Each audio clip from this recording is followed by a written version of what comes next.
यदि हम ईश्वर का ध्यान करते रहते हैं तो ईश्वर हमारी हेल्प किस तरह से करता है। आज सुबह एक इंसिडेंस हुआ। मैं बच्चों को बस में चढ़ाने के लिए 2-3 मिनट की देरी से पहुंची। बस वाला जा चुका था। मैंने बस ड्राइवर को वापस कॉल किया और उसे रिक्वेस्ट किया कि आप वापस आकर बच्चों को लेकर जाओ। तो बस ड्राइवर ने मना किया। मैंने काफ़ी टाइम उसको रिक्वेस्ट किया, लेकिन उसने कहा कि नहीं, अब रिटर्न आना मुश्किल है क्योंकि बस भी बड़ा है तो इजी नहीं है उसे वापस लाना। फिर मैंने दोनों बच्चों को लिया और सोचा कि अब कैसे जाएंगे स्कूल लेकर। सामने में मेरे पति के एक ऑफिस में काम करने वाला एक साथी भाई खड़े हुए थे। तो मैंने वापस बस वाले को फ़ोन किया और उससे पूछा कि आप कहाँ मिल पाएंगे तो मैं वहाँ बच्चों को छोड़ूं। तो उसने एक एड्रेस दिया कि आप यहाँ आ जाएं, यहाँ भी मैं बच्चों का कलेक्ट करता हूँ और वहाँ तक आप आ जाएं। मैं तो घर से कुछ पैसे या कुछ लेकर के नहीं गई थी, लेकिन हेल्प के तौर पर मोबाइल ज़रूर पास में था। मैंने वो भाई से पूछा वो एड्रेस जहाँ ड्राइवर ने कहा कि यहाँ आप आ जाइए और बच्चों को छोड़ करके बस में चढ़ा दीजिए।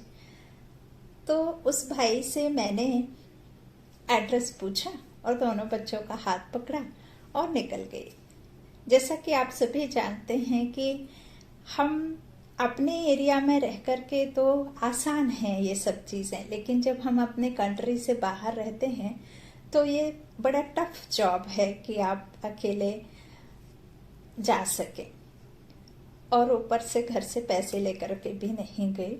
तो यहाँ मैं बेसिकली बाबा की हेल्प को आप बता रही हूँ आपको कि कैसे ईश्वर आपकी हेल्प करते हैं। तो मैंने जैसे ही पैदल चलना शुरू किया और मेरी साथी बहन भी एक खड़ी हुई थी, तो उन्होंने भी कहा कि देख लीजिए आप कैसे छोड़ सकेंगे।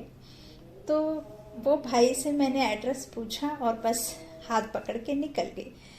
वो भाई ने पीछे मुड़ के देखा तो मैं जब तक निकल चुकी थी। तो बाबा का निमित्त आत्माओं का हेल्प देखिए। उन्होंने उस बहन को बोला जो मेरे साथ खड़ी हुई थी कि मेरे बारे में पूछा कि वो कहाँ गए। तो उन्होंने बोला वो निकल गए। उन्होंने बोला कि उन्हें रोकिए, मैं कार से ड्रॉप कर दूंगा जहाँ बस खड़ा होगा। मैं काफ़ी आगे निकल चुकी थी। फिर वो निमित्त बहन मेरे पीछे पीछे गई। काफ़ी आवाज़ लगाया लेकिन सुनाई नहीं दिया। काफ़ी आगे निकल गई। फिर वो बहन पसीने पसीने हुई और मुझे आवाज़ लगाया, और यहाँ ये भाई ने अपना कार निकाला और हमारे पीछे आए, और उन्होंने रास्ते में गाड़ी खड़ा करके हम तीनों को बिठाया और जहाँ बस खड़ा हुआ था वहाँ तक हम को छोड़ा, बच्चों को बस में बिठा करके, और वापस मुझे लेकर के घर आए। और उस बीच में मेरे पास में की था, घर का की था, क्योंकि मेरे पति ऑफिस से आने का भी सेम समय था। तो मैंने वो बहन को की दिया और मैं बच्चों को छोड़ करके आई, और मैंने मन ही मन बाबा का खूब खूब खूब शुक्रिया कहा और उन निमित्त आत्माओं को खूब मन से शुक्रिया और खूब उनको उनके लिए शुभ भावना शुभकामना से उनका दिल से खूब शुक्रिया अदा किया। तो ऐसे बाबा निमित्त चुन करके हमें ऐसे दूसरी जगह पर भी हमारा साथी बनकर सदा साथ देते हैं। बस आप उनको साथ लेकर के चलिए। ओम शांति।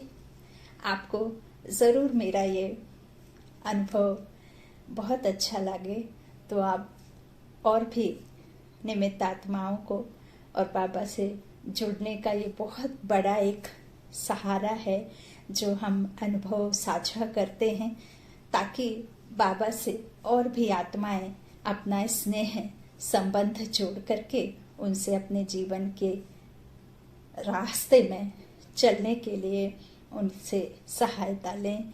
इसके लिए शुक्रिया, शुक्रिया बाबा, शुक्रिया सभी का।